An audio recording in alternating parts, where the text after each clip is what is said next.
Hey guys, it's your boy Ruff, and today I'm going to be talking about how I think console generations are over. That's right, I said it. With the new systems coming out, everyone is wondering what in the world does all this mean. Well, we're going to talk about it, and hopefully I can convince you of my ways.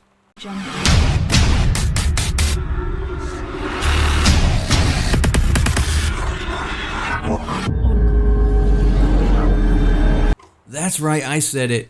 I think console generations are over. I really do. And the reason why, if we take a look, before we even get into that, let's just take a look at the new systems coming out. So you have the Xbox S, right? It has the word Xbox in it. It's an S, obviously, for slim. It's slimmer, which is good. I think it needed to be slim. I didn't need a double wide, basically VCR on my, entertainment area. But it has a power supply inside. It's a new design. The main thing it has is 4K, okay, which is huge. The PS Neo is basically the same thing for the PlayStation. Also projected at this point, there's rumors that it could come out this year, and it apparently could have the power for VR right now. Now, the Xbox S will not have capability for VR. The Scorpio, which is set to come out in 2017, is even more powerful. The specs are crazy on this thing, and if you really want to find out the specs, you can look online really quick. Just type in Google, Scorpio specs. But this thing is powerful, really powerful, and I think this is a setup to having generations go out the door. And why is this? Well, we're going to get into that. But first, before we do that, I want you to watch a clip from the Xbox conference. It's basically the Scorpio clip. And there are some very powerful words that they use that I find very interesting, okay? Because if you really take in concept what they're saying, or in context, rather, you will see why I think that we are headed towards a new generation. So watch the clip, and I'll be right here waiting for you when you get on the other side, and we'll talk about it. We've been talking to our friends and asking them what they want to see from us. I'm really excited to share what we've been working on.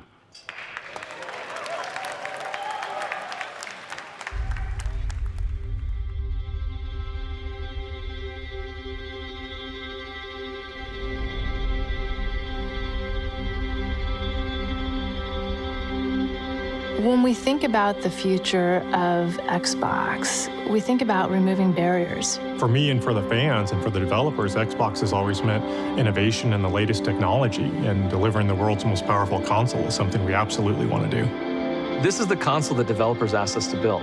They wanted a console that had no boundaries, had no limitations. And that technology component to us is what we really need to make our vision and our art come alive. When I saw the specs of this thing, I'm like, wow, I got through to they're really going for it. They're not holding anything back.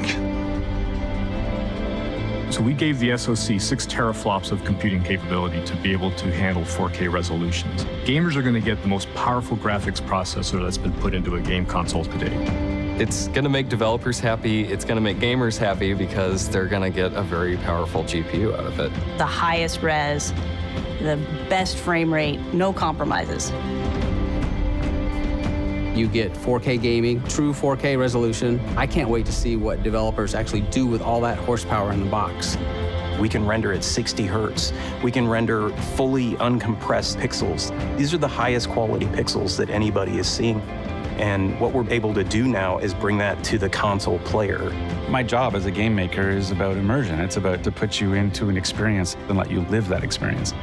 The richer and more accurate those visuals are, the more immersive it is. And if we can get a lot more performance, and I mean a lot more, like with this, we get to much greater and better game experiences as a result. We're moving Fallout 4 to VR, and to have a console that can support that at the resolution and speed that we really want, I think it's going to be magical. This console is 100% for you guys. We read the articles, we read the reviews. It's the We Heard You console. So that doesn't mean that we are leaving the original Xbox One behind. Every single thing that we've done for Xbox One will continue to work. We add to the capabilities of the Xbox One and the Xbox One family without forcing gamers to abandon all the games in the community that they love so much. These two systems are part of the same family. The games will work on both. The accessories work on both. Well, the box we're building is incredible. It's going to have 8 CPU cores, over 320 gigabytes per second of memory bandwidth, 6 teraflops of GPU power. It's a monster.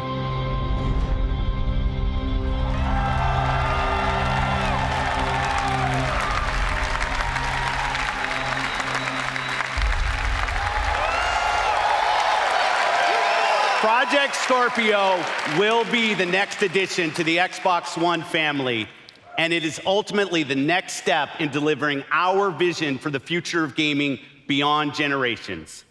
Okay, so what did you hear? Did you hear anything? I'll tell you. Okay, the first two things I heard was no boundaries and no barriers.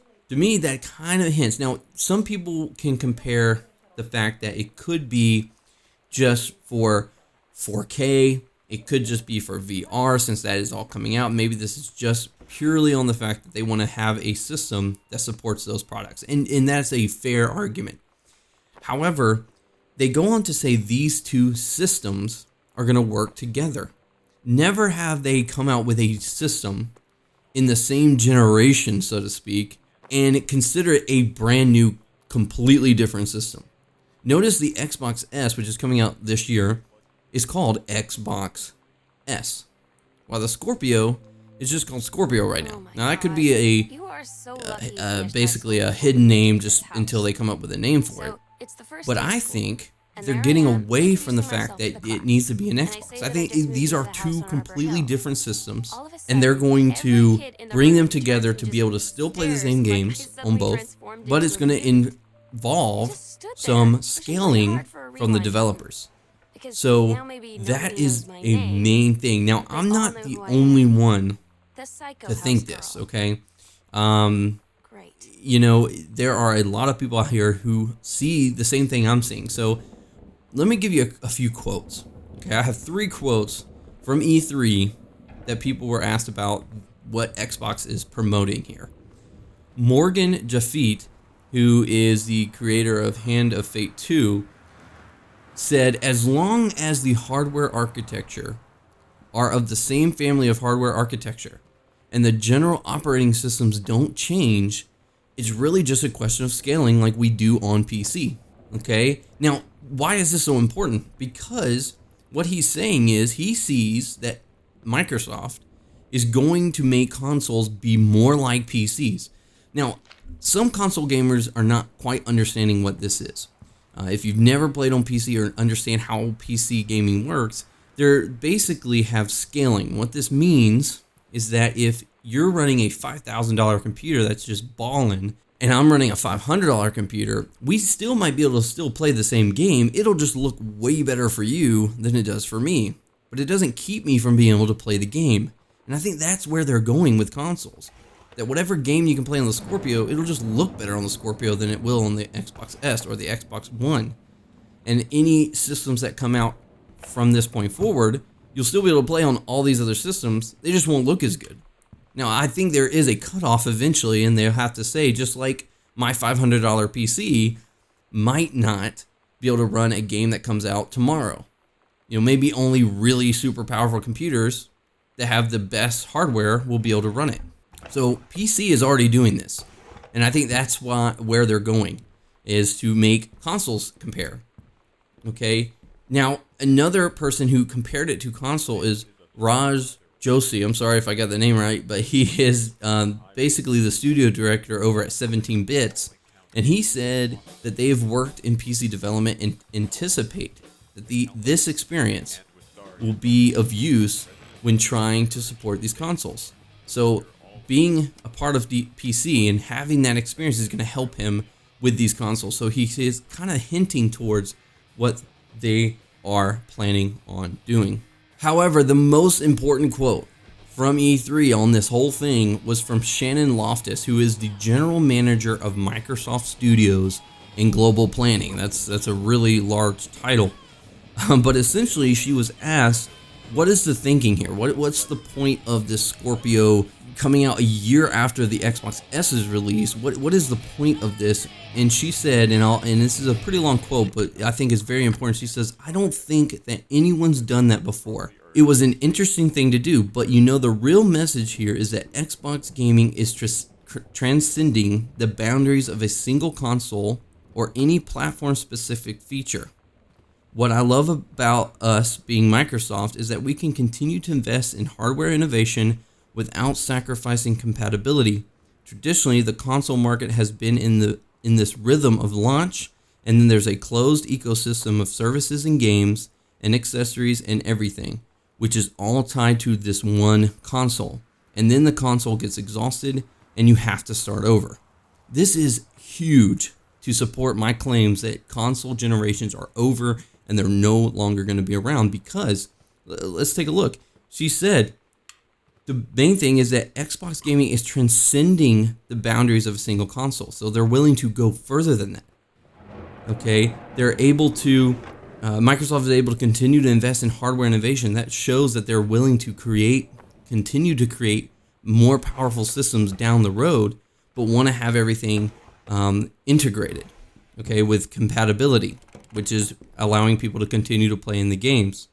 But the most important thing is the fact that she said, we don't like the fact that people are having to buy a system, they're locked into that system, into that ecosystem, and then when the console is exhausted, when they've used all the power, you have to start over. When the new console comes out, you're forced to buy the new console, and then developers have to choose, do we want to put a game over there on 360 or the Xbox One, or how do we want to do it? And with scaling, they won't have to do that. This is huge, and I think this is really big for consoles to be able to allow, you don't have to buy a new system, one of the newer systems. All the games will still work. It just might not look as good on your system. This is the direction I think consoles are going. I was so caught off guard watching the Microsoft press conference, and I think this was huge for them to announce this and kind of give a hint at what's going on. They haven't officially come out and said that is the plan, which is why some people are confused. But I just, based on these quotes, based on what they said and the way they mentioned it at the Xbox conference in that clip that I showed you guys, I do not see how they are not headed towards a console that no longer will have generations, that will be just console that will just, each console that comes out will just be a better console and a better console and a better console that will be able to play all of these games. And that is great for gamers, because now, instead of being forced to buy into new generations, you can pick when you want to. If a new game comes out that doesn't support the Xbox S and the Scorpio is the least one supported, go out and buy a Scorpio, or go buy one of the Scorpio 2, let's say. But this is huge, and I think that console generations are over thanks to Xbox and Microsoft finally making that decision. I think PlayStation will probably follow suit.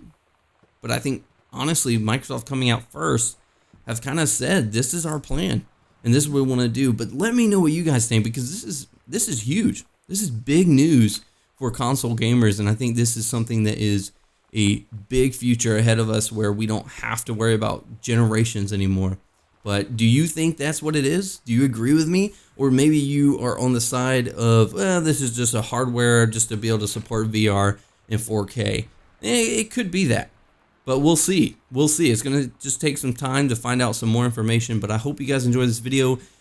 Make sure to check back in on Thursday. We'll have a live play. If you guys want to see a specific game, just hit me up. Let me know what game you guys want to see in the live play.